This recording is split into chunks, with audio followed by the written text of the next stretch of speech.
right now. Cool.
And welcome to Paranormal Versus. I'm one of your hosts, Michael.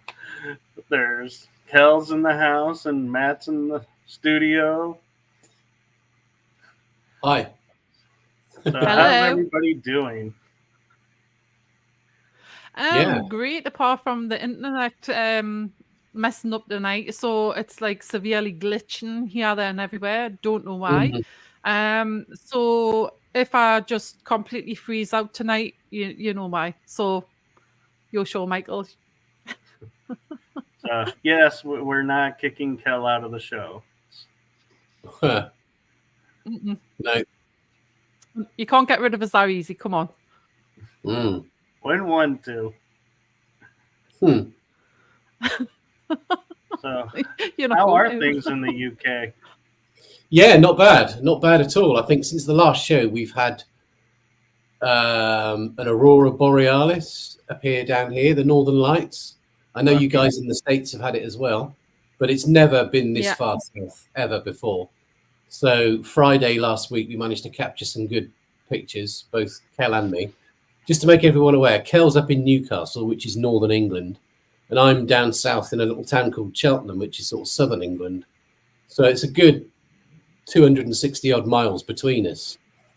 Occasionally up in Newcastle, they can see the Northern Lights. In fact, Kell and myself saw them 6 months ago, something like that, maybe slightly longer, by sheer chance. We were out trying to do an investigation. We went to this supposedly haunted spot up in Northumberland called Winter's Gibbet. Yeah. And all of a sudden, these people started turning up, didn't they? And we were like, what's going on? Surely they're not, ghost hunting as well. And we went for a little wander. And then all of a sudden, somebody else appeared where we were. And we're thinking, this is a bit weird. And we started talking. And it was a lady from Holland, I think. I think she was Dutch. And she said, are you here to see the Northern Lights, the Aurora Borealis?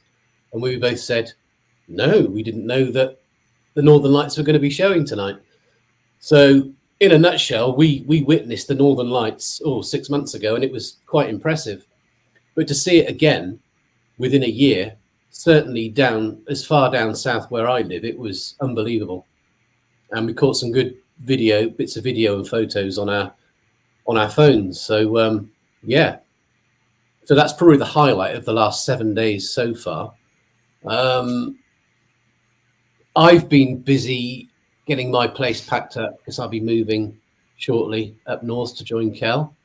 So I've been busy getting my place packed up. Kell's been busy doing all sorts of things, making jewelry and cake toppers and you name it, she's been doing it. So she's been very busy. Cake toppers now, huh? Yeah, I'm going to be making it's basically, obviously we're having a medieval wedding, so I'm going to be making a polymer clay sculpture of me and Matt in our costumes, with medieval costumes to go on top of the cake. Nice. You gonna put a moat in there too? I'm going to put a what? A moat around it too? But I was going to stick a little glow-in-the-dark ghost in front of it. There you go. Little glow-in-the-dark ghost. I'll make a paranormal. So we've been sort of busy. Good idea. Yeah, Paranormal Versus banner would be cool. Promotion. Yeah. And what's be even funnier is have to take a photo of all three of us behind it. Yep, definitely. Yeah, we'll have to do that. Yeah. So, Michael, how's your week been so far? My week has been a little busier than normal, but in a good way. I had a show cancellation last week, and so took a night off for the first time in probably over a year. Wow. Wow. I had my guest on Tuesday night reach out to me a couple hours ahead of time, not feeling well, and so I was like, okay.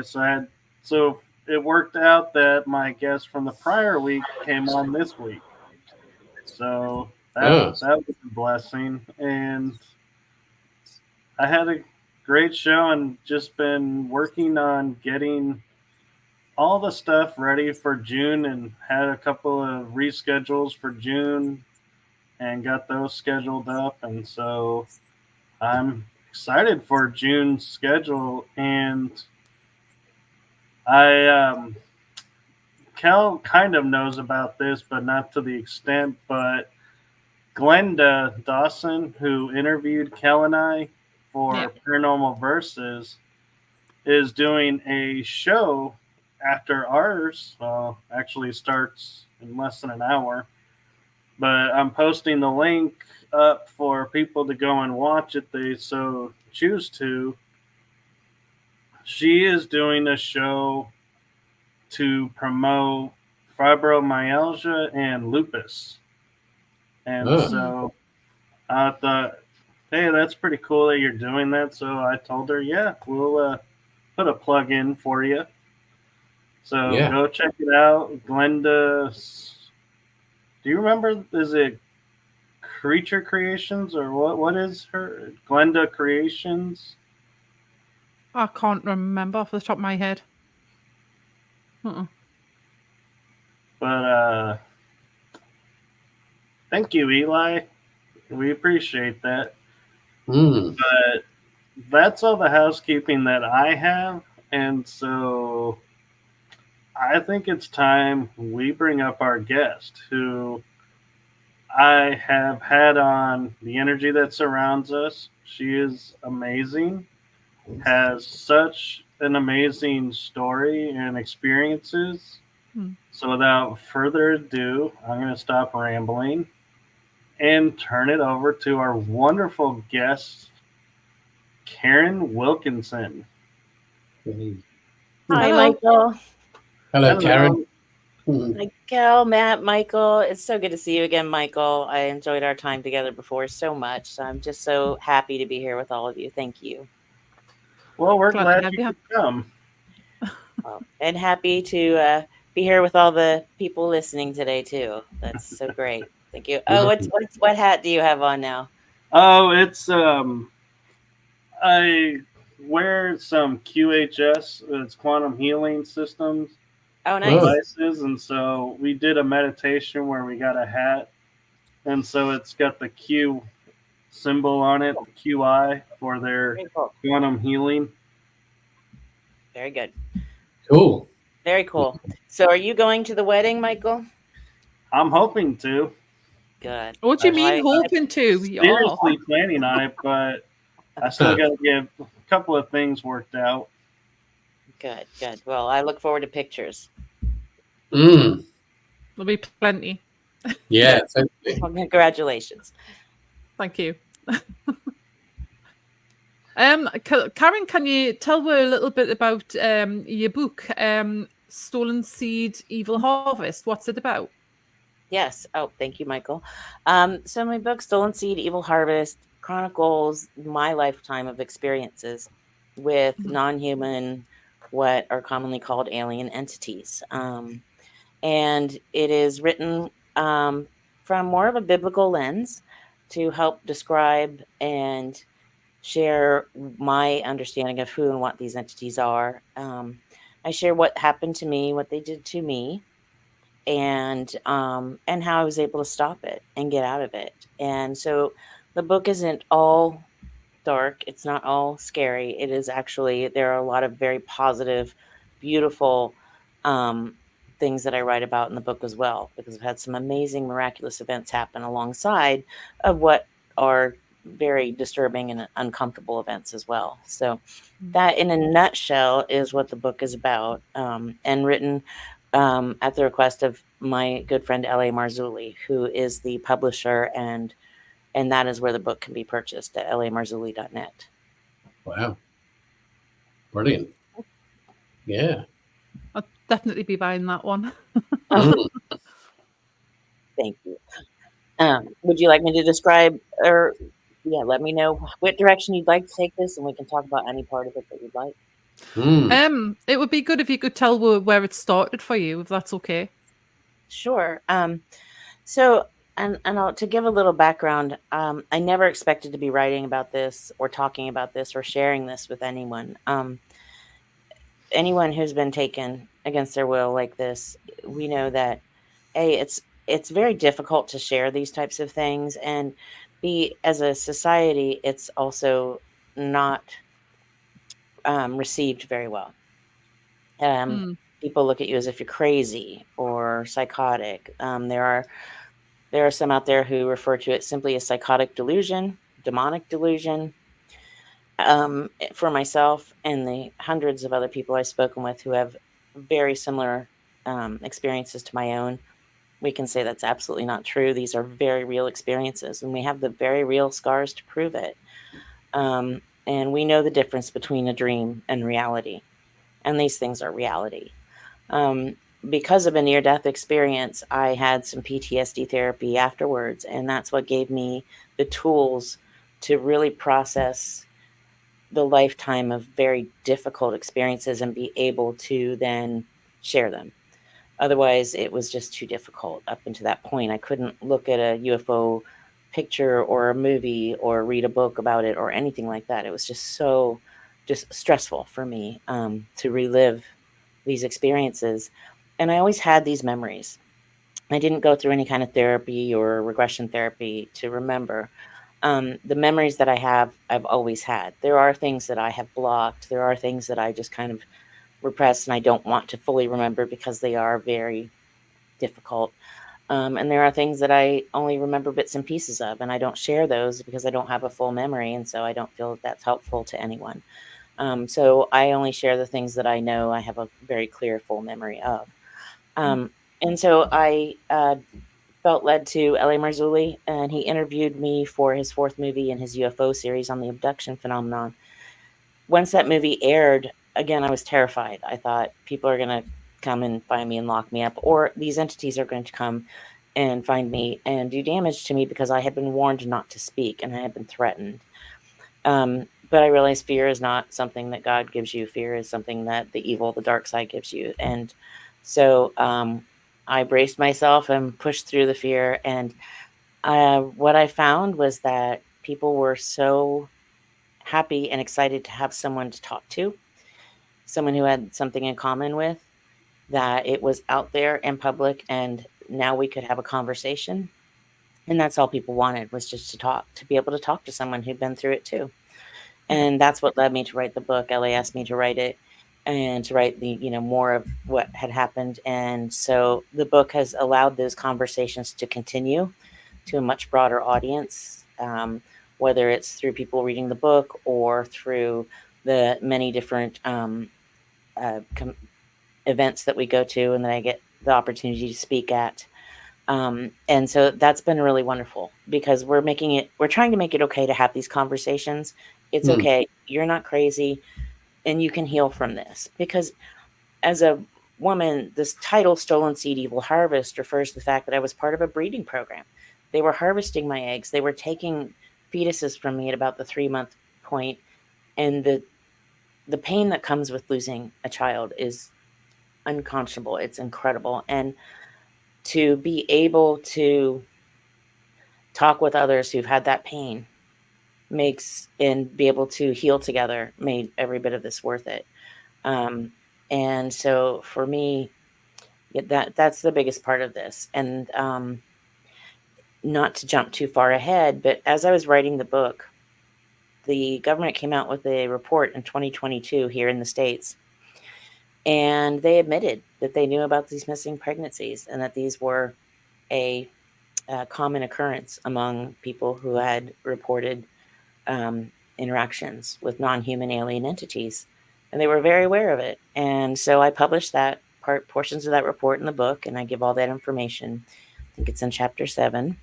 And it also published a whole bunch of different ailments and issues that people who've been exposed have.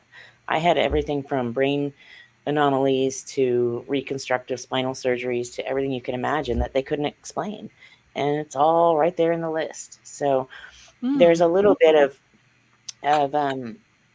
it helps to know, okay, we're not crazy. Even the government is saying, the powers that be, those in control are saying, yeah, these things are happening to a lot of people and we know about it. So we're not crazy. They're admitting that. And now with all the whistleblowers coming forward and things like that, it's just paving the way for more and more people to at least be able to talk about it and heal from it, because this is devastating, this type of thing that happens to anyone. Yeah. How did you feel when the book was released and it had been published and it was out there? Did it sort of take a big weight off your shoulders, or did it have the opposite effect and make you think, wow, what have I done? It was a little of both. It was very cathartic. It was an emotional process writing it, but it's also very freeing. And honestly, once it was out there, it's out there. There's nothing I can do. I put it out there.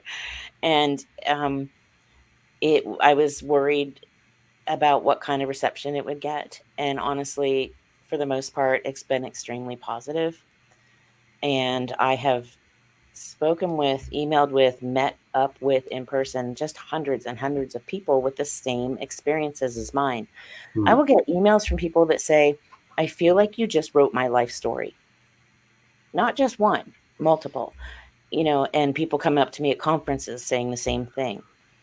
And so, it definitely was scary. It's scary to put yourself out there, especially with a story like this. Yeah. I'm not a crazy person. I'm a mom. I'm a wife. I'm a grandma. I've had, very responsible jobs in the tech industry over many years and, led a very responsible life. I'm not, I'm not a textbook, crazy person that everyone wants to put that label on someone who's been taken. And it's not the case. There are people who have had such trouble dealing with the trauma of these abductions that they do fall into drugs or alcohol or homelessness or other issues. But that doesn't mean that they are a crazy person and they're telling the story because they're crazy. They've had issues because of what's happened to them, and it's not their fault. So, I'm trying to right that wrong think about what's going on is really difficult in common society. But that's a great question. Yeah, it was an interesting, a lot of different feelings. Wow. And what I find was the most impactful when you were on my show was, we can say, the fetus was taken out, and everyone's like, well, that could have been, but that wasn't the part that made it the most impactful, in my opinion, of credibility. It was, you had documentation of being pregnant and then not being pregnant. Right. No signs of being pregnant. And I was like, wait, that we don't have that tech. Right. And I can talk about that if you'd like. I can kind of go through what happened and in those scenarios if you want. Yeah, sure. Feel free to talk about whatever you feel. Whatever you'd like. There's so much we could cover that, it's such a wide. The first time that I have documented proof of it, I was in my 20s and I got pregnant, and I was married at the time, so it wasn't like I couldn't get pregnant. I was very happy. I was very excited. It wasn't planned or anything, but, I went to the doctor and had everything verified. Back then they did blood tests and that type of thing. And you get to hear a heartbeat at some point, in that first 3 months. And And it was really, I was very excited. I got the prescriptions for my vitamins and, was going through morning sickness and all the normal things you do when you get pregnant. And in the end of the third month, I woke up in the middle of the night and I was spotting a little bit, but I hadn't lost anything. Nothing had come out of my body, but I had abdominal pain, very bad abdominal pain. And so my husband at the time took me to the hospital and went in, and they couldn't find a heartbeat. And so they did an ultrasound and they couldn't find a baby. So they said, well, we need to do a DNC. He said, do you think you lost the baby at home? I said, no, nothing came out, only what you see here. And they did a DNC, and they came back to me and said, ma'am, there's no fetal tissue in your uterus. There's nothing. Your uterus is clean. Are you sure you were pregnant? And that was probably the most difficult thing to hear, because I loved that baby already. And I knew I was pregnant. And as a woman, you know when you're pregnant, your body changes. You feel those things. And that happened over and over again, so it's terrifying, because nobody believes you.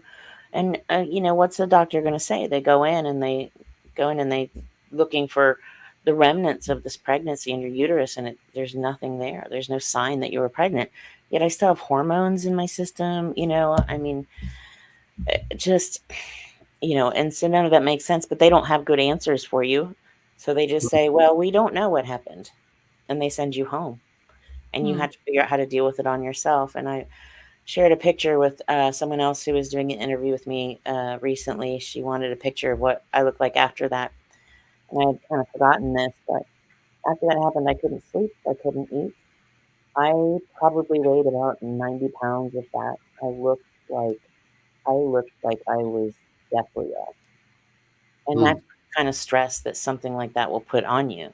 If I could have mourned that baby, known what it was, just gone through some of the normal processes that people get to go through, it wouldn't have been easier, but I would have actually had some process to go through. So I really feel for anyone who's experienced that.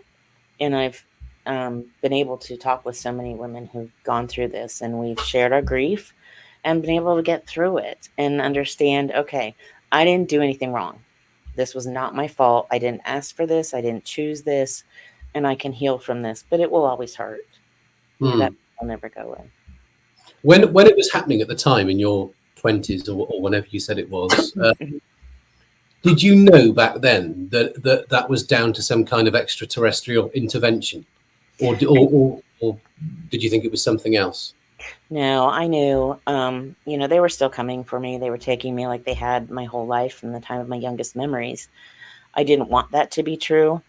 But they took me during one of the abduction experiences into a place that I had never been taken before. And it was a hallway that was very darkly lit. Everything there is very weird lighting. It was kind of a reddish blue lighting. And I could never tell where the lights were coming from. There weren't any like lights on the ceilings or anything. And this hallway had what looked like aquariums lining the hallway all the way up to the ceiling.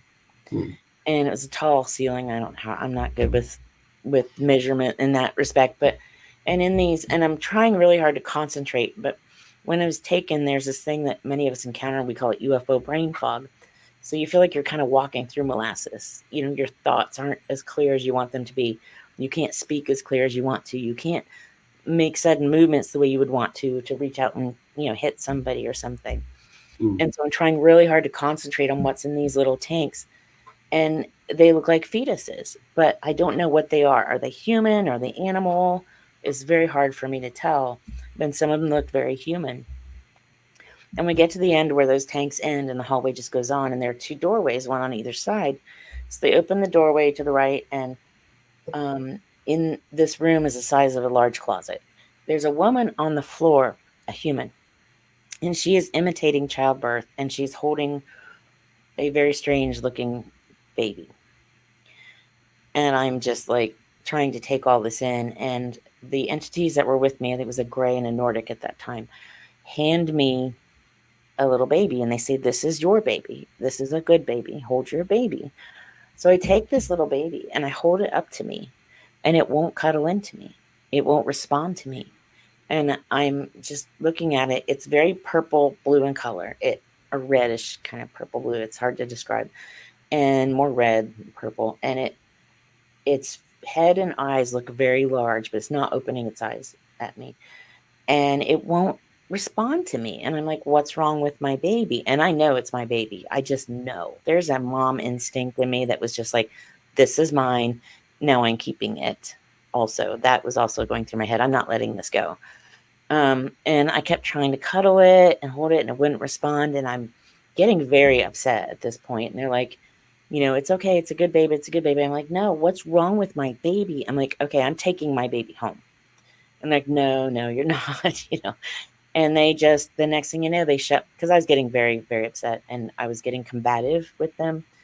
So they just shut me down into, I guess, a sleep state. Because the next thing I know, I wake up, I'm back home. And I'm in my bed and I'm looking for this baby and I don't have it. And I am just devastated because I wanted that baby. I wanted to fix it. I wanted to help it. I didn't know what was wrong with it. I didn't know if it was human, if it was alien, if it was hybrid. Clearly it was hybrid. I mean, and so from that point on, I was desperate to have whatever children I had and get them to me. I want them. And I knew from my biblical teaching and the studies that I had done later in life that these were likely hybrids, and hybrids are not going to have the human qualities. And historically, hybrids have been very evil, for lack of a better word. They are not born, they don't appear to be born with any kind of a soul like we are, because they're not, it's, if you go back through history, not just Christian biblical history, but any of the history, whenever these kinds of things happen, there's a lot of conflict surrounding them. You look at Nephilim. So I'm getting around to Nephilim is what I'm doing. But I won't go down that road because that's a whole nother conversation, and that's like a 2-hour conversation. But so I had been asking God, just praying and praying. I want to see these children. I want these children back. But knowing in my heart that that's really not something I should be doing. There's probably nothing there for me. So one night, and it was only about 6 years ago, 5 or 6 years ago. It wasn't very long ago. I woke up and there were 3 boys standing beside my bed. And I thought it was my boys that are my sons that I have now. I have a lot of kids. And I said one of my boys' names out loud. And then I realized as I'm focusing, because it's dark, it's the middle of the night, that, oh, wait, these are too short to be my boys, but they look like my kids. I see similarities. And so I go to hit my husband to wake him up and say, hey, look, what's going on? Because I'm like, oh my gosh, he is out cold. He will not wake up. I can't rouse him, which is typical. Even when I was little, when I would be taken, if there was anyone else in the room, they would be put into a state of such deep sleep that I could not wake them. And this was the same thing. So I turned back to the boys. There's 3 of them. They look like they're wearing gray hooded sweatshirts. Their skin looks very blue, kind of purple blue. Their eyes look very black. Now, the room is very dark, so I can't tell you if they were black-eyed kids, like they had the black eyes or not, because it was very hard to tell. And they were very short and stocky compared to my boys. My boys are tall and skinny. So, and so I realized, I'm like, oh my gosh, it's you. I realized these are mine, right? I can see it. I can feel it. A mom knows her kids. And I just feel hate coming off of them. I just feel evil and this hate. And I'm like, what's wrong? Why are you angry with me? And they're speaking to me, but like mind speak. Telepathy. And so, yeah. And so they're like, you have to come with us. And I said, no, I'm not coming with you because, at this point I'd stopped the abductions and I'm not going back into that horrific, those horrific ordeals ever again. And they just keep saying to me, you have to come with us. You have to come with us. And I'm like, no, I'm not going with you. And finally, just kind of habitually, I say, no, in Jesus' name, no. And the second I say Jesus, they're gone. My husband sits straight up in bed and he's like, what? And I'm just like, now you wake up, they're gone. But the evil that I felt from them was palpable. Wow. And I realized at that point, there was nothing there for me. There was no love there for me. They didn't feel about me the way I, as a mother, feel about my children. And I got that closure that I needed to know that these weren't human children. They didn't appear to have any kind of a soul. And, it's not my place to say whether they were redeemable or not, but that's between them and God, not me. I'm not a creator. I'm just a person that was created. So, but it was terrifying. And at the same time, I was just so grateful to have that closure. And I think, sorry, we're having a big storm here. And I think God allowed me to have that closure. And I was just so grateful for that. It was just such a blessing to have that, because then I knew, okay, I can let them go. I don't have to yearn for them. I have been blessed with beautiful children here. Some are mine, some are adopted. And I am so grateful and blessed to have them. And so for me, I got that closure, and I just hug and love on my children and my grandchildren every chance I get, knowing that, that's amazing. So anyway, wow. about that. I know that was a lot to lay on you in a short period of time. Sorry. Yeah. So what do you think the aliens want? What's their end game? Right. That's a good question. And I think it's a couple of different things. I believe that the aliens that we're dealing with, there are good and there are bad. There are good and there are evil. I have had interactions with very beautiful, good, angelic beings. And I write about that in the book. After my near-death experience, they had a very hard time bringing me out of surgery, and 2 angels showed up in the recovery room and helped me through. And it was the most beautiful experience I've ever had. That's an example of the good ones. The ones that are taking people, kidnapping children against their will, mutilating cattle, taking fetuses from women, taking sperm and ovum from men and women. I believe that these are the fallen angels of the Bible. You can call them angels or whatever. Angels kind of misnomer, but they're the B'nai HaElohim, the sons of God. And we know from the biblical texts and ancient texts across all different belief systems and countries and everything that and Satan fell and took a third of the angels with him. And the late Dr. Chuck Missler used to say Satan's outnumbered 2 to 1 and he's building an army. And I believe that to be true today, because I've seen it with my own eyes and experienced it with my own eyes and my own physical body. And I believe that these hybrid entities are part of that. And I think the other part of it is to come and convince people that these are our benevolent space brothers and get people to rally behind them. The biblical texts tell us Satan will appear as an angel of light. He'll come and he'll just charm everybody. He'll come as a charming, beautiful man. And if you think about what we deal with today, if someone's coming to rob you or carjack you, or if someone is a mass murderer or rapist or whatever, they don't walk around advertising that. They fool you to get you into their presence. They lure you into that van with candy or a puppy if you're a child. They don't do it with showing their intent. And that's what we're dealing with here. Some very deceptive beings. And we are not equipped to deal with them. We don't have the strengths that they have. Having been exposed to them, I can tell you they can manipulate space, time, energy, and matter in ways that we can't understand. They are extra dimensional. They are interdimensional. They cross dimensions like we cross the street. They have the ability to manipulate us, to manipulate our thoughts and our feelings and our physical persons. So we have protection that we can call on Jesus for that protection. But if we call on them and invite them in, the spiritual realm is a very legalistic society.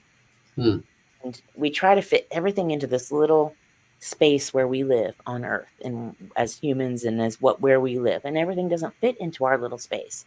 This is just where we are, but there's a whole lot outside of us that we don't understand, and that we're not equipped to fight in those spaces because we don't have those abilities. And that's where I caution people, when you're calling on these things or going out to see them, I caution people, what are you bringing into your life? What are you bringing into your family's lives? Do you know what this is? Do you know how dangerous it is? Do you know, what its abilities are, and could this damage your friends, your families, your loved ones, your children? I personally won't put my kids in a snake pit, but we're outside when there's a rattlesnake outside the door, I'm not letting the kids outside. It's just, there are a lot of dangers that people don't understand because we kind of tend to think everything is like us and that we are the apex predator, and we really aren't. We're not at all. So I think that they want to just deceive. Yeah. So are you saying a lot of these interdimensional beings, everything comes under that religious banner, and you're saying that most of them are actually fallen angels working under Satan, demons, if you like? Well, I don't like the word religious in that because I don't think that religion has anything to do with it. I think it's a creation banner. I think it falls under creation. Yeah. And we have a creator. We all have one divine creator, I believe. This is my belief system, and I don't expect anyone to believe the way I do. But I have seen it at work, and it has, and he has been there for me. My creator has been there and rescued me, and in the blink of an eye every time. And there are entities that choose the dark, and there are entities that choose to stay in the light. So it is really black and white when it comes to that. There is good and there is evil, and there aren't a lot of shades of gray in between. Yeah. So you going back to what you were saying before, how you wouldn't want to bring it into your family and that. Do you think it runs in families, like abductions? Yeah. I do, and I think some of that is, there are a couple of different reasons. One, I think once they find a genetic material that they can work with, they want to continue to work with that genetic material. I think there is usually someone exposing that family or offering the permission within or associated with that family, giving the permission for those family members to be taken.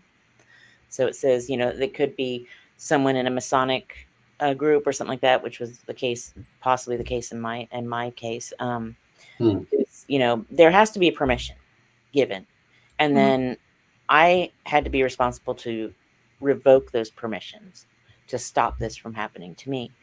And so, because it is a very legalistic society, and my friend Vicki Joy Anderson, who wrote a book called They Only Come Out at Night, The Dark Side of Sleep Paralysis, this is not my area of expertise, but she explains it very well and understands it extremely well. So I always refer back to her when I get into this part, because it is, there's a lot to it, and it is very real. Yeah. And Karin, I'm curious. Why do you think? Go, Michael. Okay, I'm curious because we're talking about genetic lines and influences, and there's a lot of talk about, like, the satanics do blood rituals. So do you feel like they're looking for certain bloodlines, and why would they need that? Right. It all comes back to the blood. Everything comes back to the blood. Blood covenants. The blood is used to nurture fetuses outside the womb.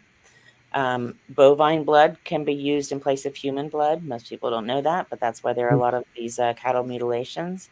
Blood covenants, blood sacrifices are very powerful and very strong things. And then blood types.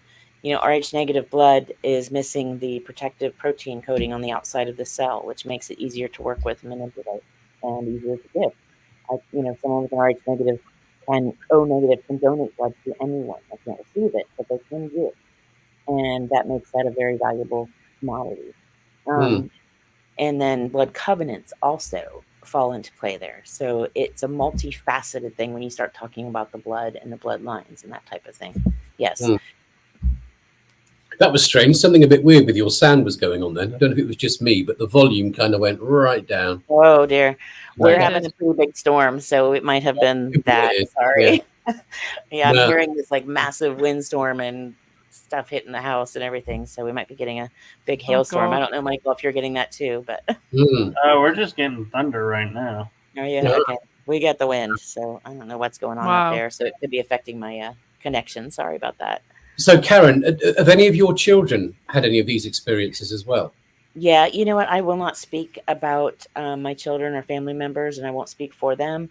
But So I won't speak specifically, but I will Okay. say yes, it has followed in my family line before me and after me. But I Wow. have been able to stop that completely and stop it for them and show them how to stop it as well. Cool. So no one else is, there's no one any longer being taken or tormented or bothered at all. That's good. Yes. That's a relief. That's a A relief. huge Can I ask? relief. Yes. Can I ask you another question as well? When you were abducted, if you want to call it that, or taken away, and you've got recollection of being on these spacecraft, Mm-hmm. do you remember any of the sounds that you heard? The noises, the ambient noises, that kind of thing. What did it sound like? Yeah, that's a good question. There are a lot of different noises. The most common place that I was taken was underground, because we would get in these elevators that were very silent, and they would just go down and down and down. And then I would get in what I called the sideways elevators, because at the time vehicles were very loud in the 60s and 70s, and these were very silent, and they would go either side to side. Some would go up at an angle or down at an angle, and they had benches, but I didn't realize vehicles could be that silent. So it was some sort of high-speed transport, and those were very quiet. There would be often very low humming noises that would just very low vibrational hums. A lot of clicking type noises. They spoke almost always with just the mind speak to each other or to us, those of us who were there. And to speak to other abductees, because there were other humans and abductees there, was very difficult, because again, in that UFO brain fog kind of scenario, you're trying to talk, but it comes out so slow, like that, I'm just trying. So you're concentrating on forming the words so hard that by the time you're doing it, they're stopping you.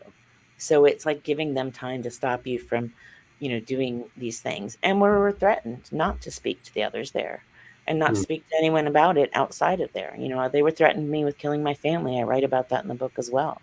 Yeah. And as a child, I know now that's something that's commonly done when children are trafficked.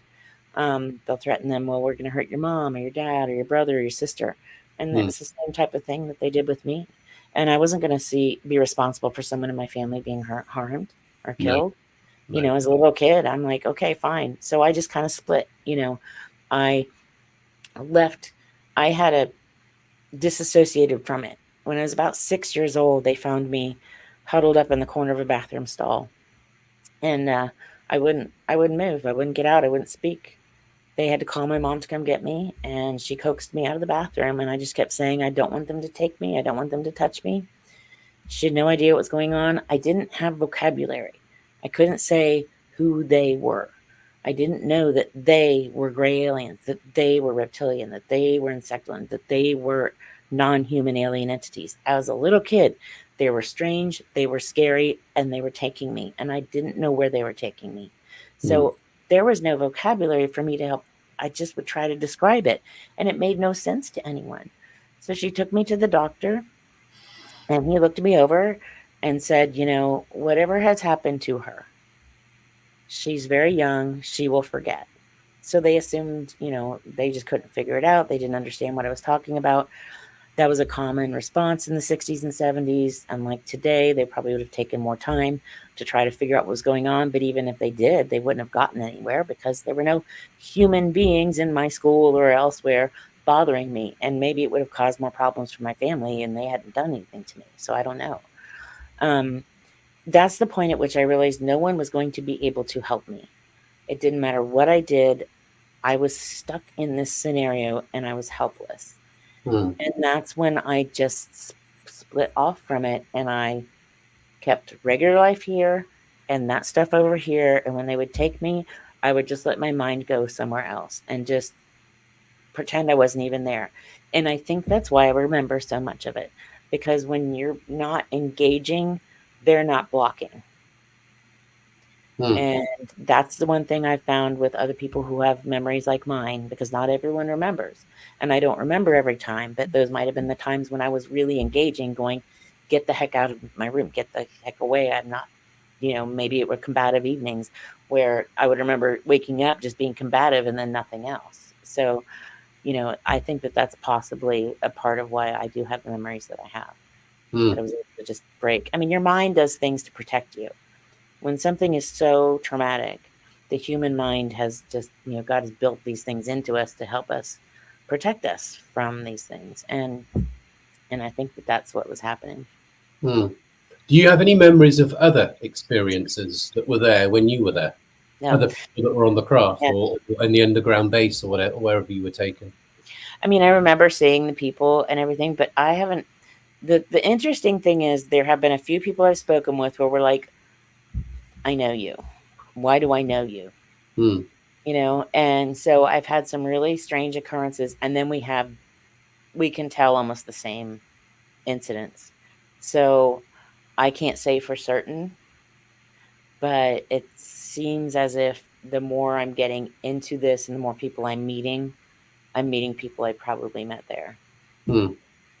Wow. Yeah. Yeah, it's weird. It's like we've known each other for a long time. And it's indescribable why I know what I know about these people and how they know what they know about me and how we can describe the exact same scenario separate from each other. So I think that probably has something to do with it, but I don't have a lot of very clear memories of seeing other people outside of those, but there were a lot of people there that I did see.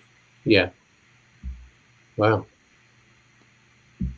There was something else I was going to ask you as well. I mean, you said before, a lot of the communication that was done, it wasn't verbal communication. It was mind. It was almost telepathy.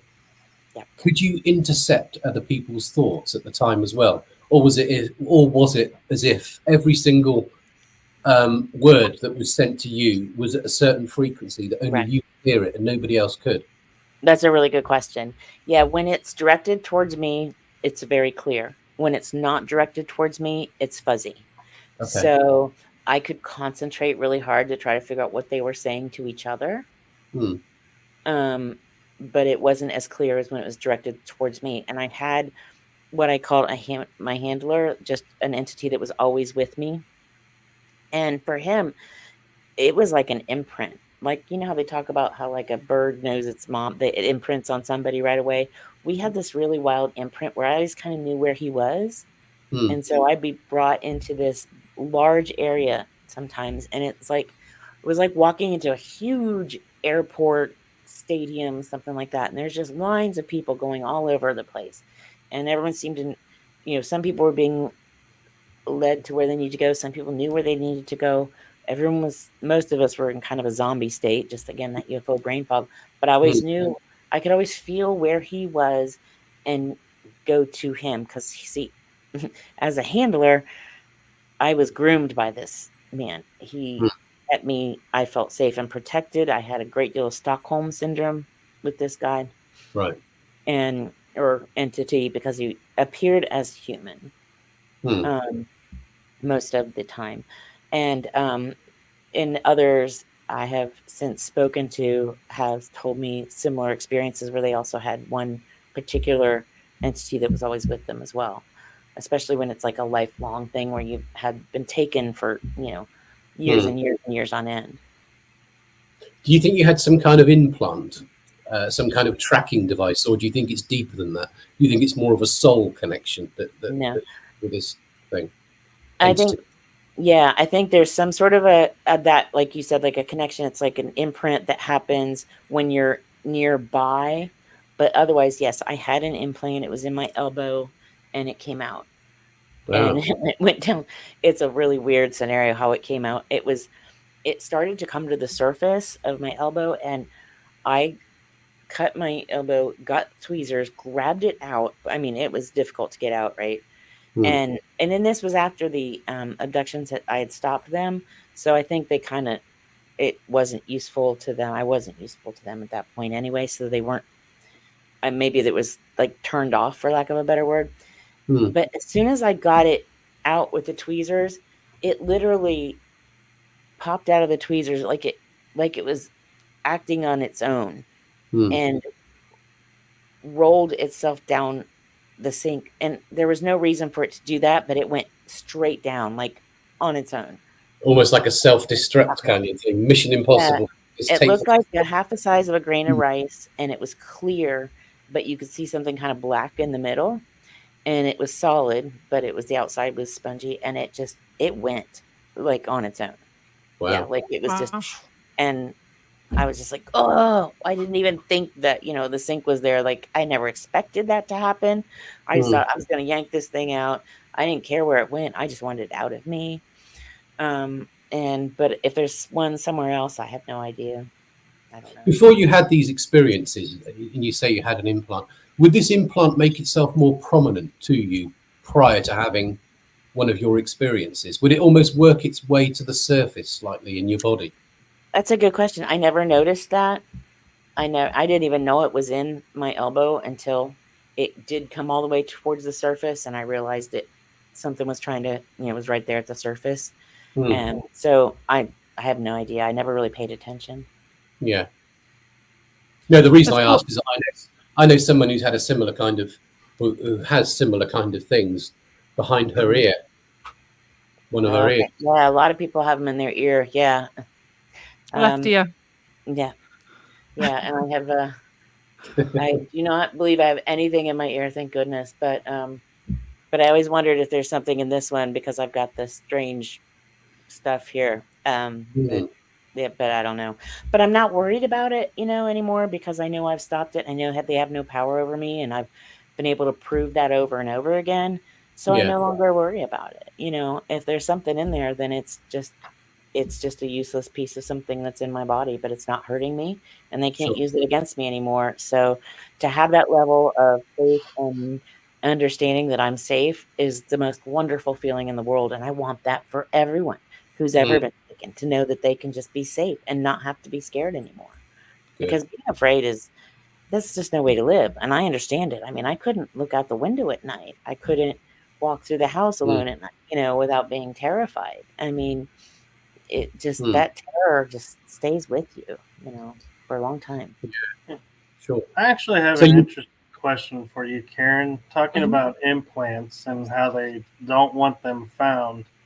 When I had metal placed in my leg after surgery, it always would appear on whoever was in front of me or behind me in the TSA scanners, body scanners, but never on me. And so I wonder if that could be because I had an implant nearby, that it was projecting it to a different person so it wouldn't be discovered.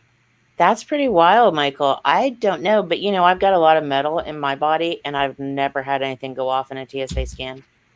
And I've got tons of metal in my body. I mean, I'm mostly recyclable at this point. So I'm probably more valuable for what's in my body than anything else. So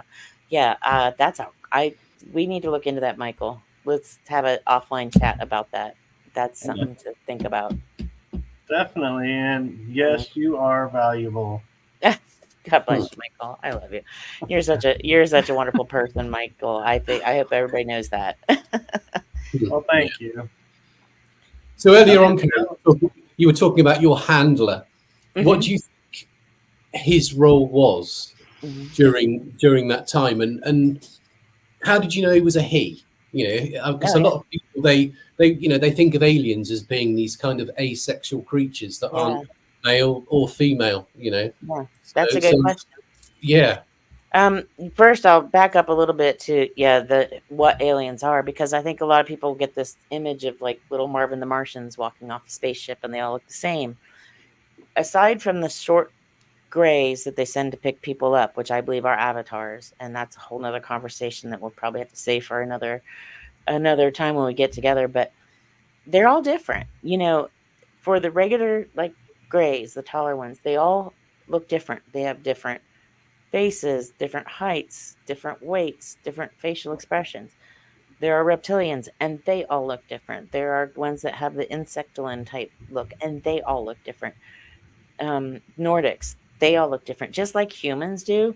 These entities are not all cookie cutter. They don't look the same. I knew that my handler was male. He always appeared to me as a man in the early days. So he looked military, like a real short buzzed haircut, very tall, very muscular. The purpose of him was to provide me with someone to let me know what I was supposed to do or where I was supposed to go, or make sure I was going where they wanted me to go. It was a very organized system, and to keep an eye on me, and because I was there so often, and I have no idea how often I was there, but gave me a sense of comfort. Like, okay, as long as I'm around this guy, I'm going to be safe. Like I was terrified of the other entities, like especially the ones that had the insectoline look to them, or the ones who they kind of had their faces were so long, and I was really terrified of those. I mean, terrified of all of them, but when I was little, but so I felt safe with him. He was, he shifted his shape. There were times I would see him, and certain times, and you could tell it was like fuzzing out, like a screen fuzzing out and something changing behind him. And so I told him, I want to see what you really look like. I'm not afraid of you. I've been around you for how long now, And he was a reptilian, and not like some gross lizard or snake type looking thing, more human than non-human looking, beautiful in appearance. I describe him in detail in the book. His skin was kind of like scales, but it was more like bejeweled, like opalescent almost. He was beautiful. So yeah, his primary purpose was keeping me in line, keeping track of me. Yeah. I was where I need to go. When he was with me, I'm sure he probably had 1,000 other humans that he was a handler for as well. Did he have a name? Did he have a name that you used to call him, or?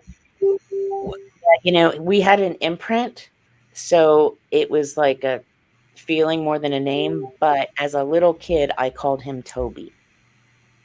Oh, okay. But that wasn't his name. But I had just kind of given him that name, and I don't even remember why I gave him that name. I can't remember why, but I do remember, that. But otherwise, he didn't really have a name. It was like I said, it was an imprint, so they didn't use names. It's so hard to describe because we don't do it that way.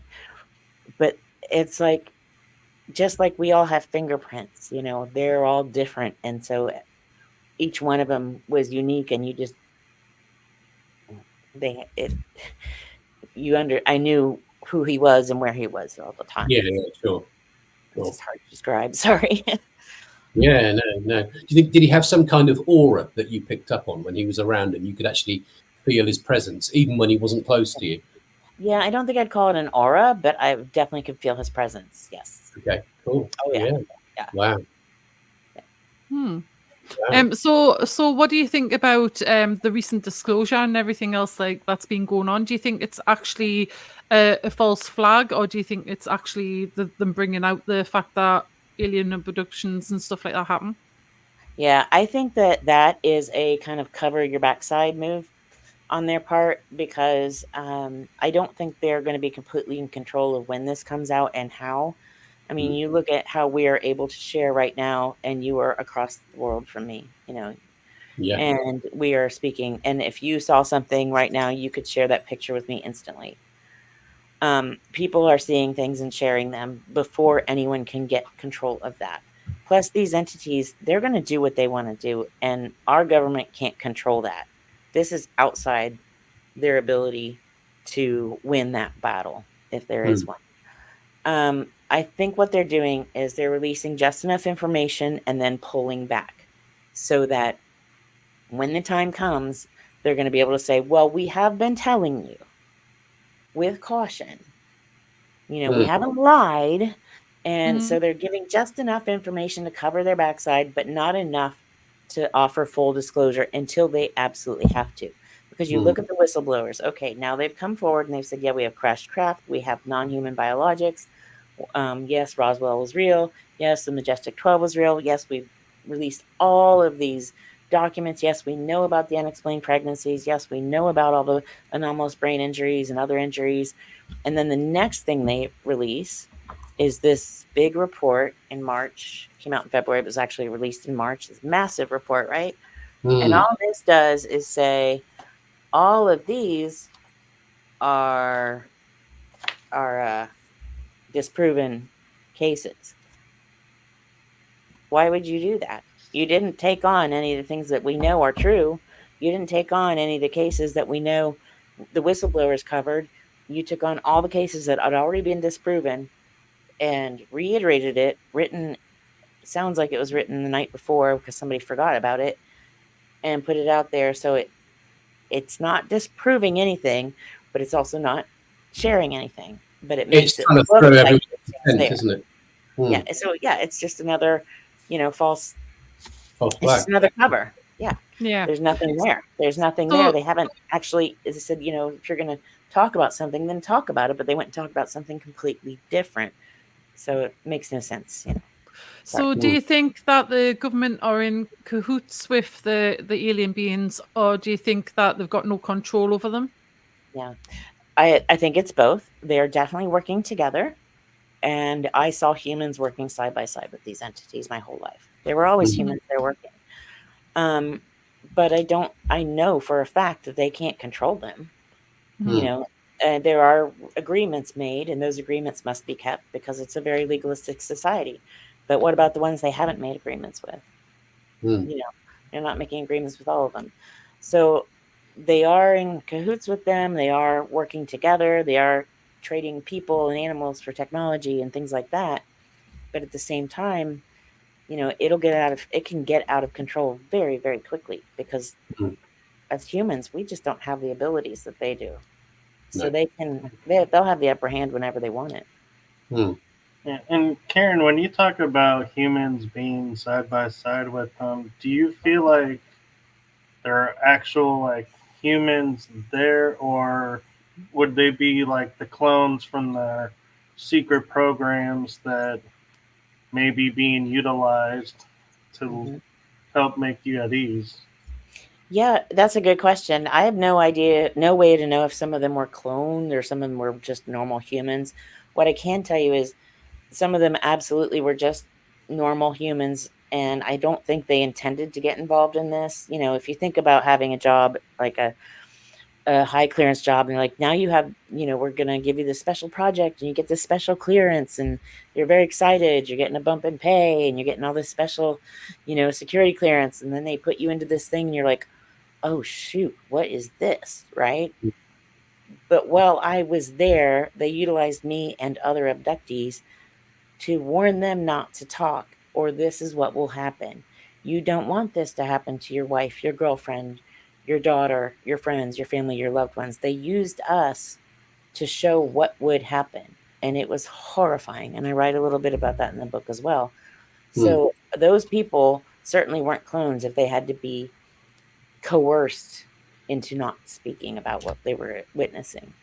Right. And we're actually over the hour a little bit. Are you? Yeah.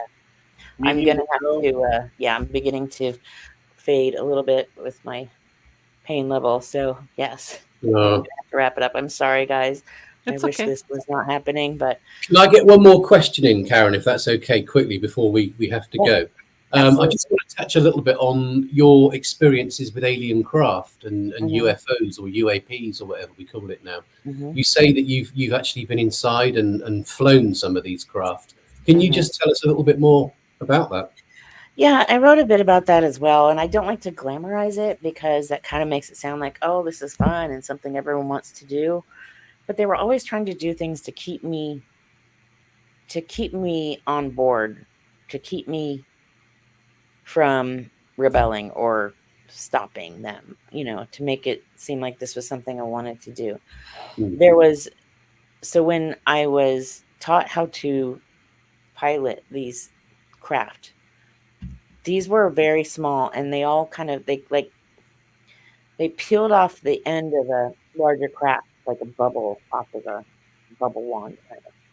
And there's a chair that I would sit in, and there was always another entity on the craft behind me in a similar saloon. These craft are alive, for lack of a better word. That's the only way I can describe them. They're like a living entity. And when I would sit in the chair would literally form around me and hold me in place. And everything I did was with my brain, the thoughts, and with slightest movements. These craft are alive. They move with you. They move for you. They move onto you and away from you. And they can be damaged just like any other living creature can be damaged. From my experience, the ones that I experienced, I'm not saying there aren't other types out there. I'm just saying the ones that I was in contact with, they're very much alive. Don't ask me how that works. I don't understand it myself. It's so far outside of what we, but I learned a long time ago not to try to fit everything into my little, again, human box that we live in. Everything doesn't fit into my perspective of reality. And even just because I can't understand it doesn't mean it's not what's happening. Sure. Yeah. Right. And what's interesting, Karen, is when I drive, I never was paying attention, but I started paying attention when I became aware of all the stuff that's going on. That my hand, I would go like this if I was turning right, tilted forward if I was going faster. Oh my God. And it's like I was using slight little hands, and occasionally I'd be like, look like I'm punching in a code or something. And it's like, yeah. And so I started realizing I must have flown something because I'm reacting as if I'm in a ship. You've got some muscle memory from it. Yeah. That's wild. That's wild. For me, my hands were always like into like the side of the chair, and those egg chairs, those kind of egg-shaped chairs. That's kind of what I like. 60s retro things. Yeah, so you're really in it, and then it kind of comes over my hands, and so everything is just slightest movements. It sounds like you have muscle memory. That's wild, Michael. Yeah, it was very wild. Well, we're definitely going to have you on again at some point because there's still a load of questions that I haven't even got to cover. Yeah, we've only touched on a tiny bit. Yeah. Well, let's schedule the next part. I'd love to come back. You guys are just a dream to be with, and I've enjoyed every minute being with you guys. Thank you so much. Thank you for being on. Thank you, and thank you to everyone in the chat room and for everyone that's watching. So, Matt, how are you going to send us out? I'm just going to say, if anyone wants to buy Karen's book or find out a little bit more about Karen, or even try and get in touch with Karen, if they're fellow experiencers that have gone through a similar kind of thing, how would they go about it? Yes, I think I have it on the screen here. If you can go to my website, which is my name, KarinWilkinsonAuthor.com, there's a contact page, and please contact me that way. I am on social media, Facebook and Instagram under my name as well. But that's probably the most difficult way to get in touch with me because there's so much that floods those messages, those direct messages, that it's hard for me to find the real stuff in there. So reach out to me through the website. It'll go right to my inbox and my mail, and then I will get to read it. The book, you can find links to purchase the book through my website. It will take you to lamarzulli.net. The book is only available exclusively at lamarzulli.net or where I am in person, which you can find on the events page on L.A. Marzulli's site until my events page is back up, which is not up right now. So if you go look for it, it won't be there. I'm sorry. But we are getting my website back to where it needs to be. Excuse me. So yes, lamarzulli.net. We usually have some specials going on online. I know he's got 2 specials with my book right now where you can buy it and choose to either receive his UFO disclosure book or another book, and I can't remember which the other one is, with mine for the price of one. So you kind of get a buy one, get one. So if you go to his website, you'll find those specials. And if you have any questions, please reach out to me on my website. I love to hear from people. I will get back to you as soon as I can. I'm a little behind right now. So if you're waiting for a response, I am so sorry. I will get back to you soon though. Can I just ask, can you get your book? Can we buy your book in the UK? We can have it shipped to you. It's a little more expensive right now. I'm working on getting it on Kindle, so y'all can get it that way. That'll be a lot better. So eventually, someday, it'll be on Amazon too. But right now, it's there. But you and I'll talk about that separately, and I'll make sure we get books to you guys. So thank you very much. But yeah, you can get it to UK. Like I said, it's just a little more expensive for shipping. I'm so sorry about that. That's out of my control because it's all with my publisher. But I will help get them over to you guys, for sure. Thank you very much. Karen, I'm looking at the L.A. Marzulli site, and it's the you buy the Stolen Seed and you get the UFO Disclosure 70-year cover-up exposed free. Right. Or Wow. further evidence, I think, is the other one. You can also get further evidence for free. You kind of pick which one you want. Is that still up there? I don't know. The was further yesterday. evidence comes with the UFO Disclosure. I think. Oh, okay. So that's changed changed. that one. Okay. Well, good. That's a great deal to get those two together. I usually don't have it here to show you, but yeah. Oh, yeah, it's this one. Yeah, this book is the one that he's giving away. Oh, this is cool. amazing. It's got so much good information in it. It's just a really good primer for anyone interested. And a good introduction to L.A. Marzulli's work as well. He's got an amazing volume of work out there. I think 30 movies and 15 books or something like that. So Wow. Yes. highly recommend checking out his stuff. Definitely. And you can stream online, so you don't have to have it shipped. If you're in the UK, you can stream that way. Cool. Brilliant. Brilliant. Well, thank you, Karen. Yes, Thank you guys so much. You guys have been a dream to be with. I look forward to coming back soon. Thank you. We'll Thank definitely you. sort that out. Thank you. Yeah. Thank you guys. Okay, should we close the show? Is it time to close out the show, do we think? I think so. Yeah. Go for it, Michael. Cue the music. Bye. All right. Bye, Bye-bye. everyone.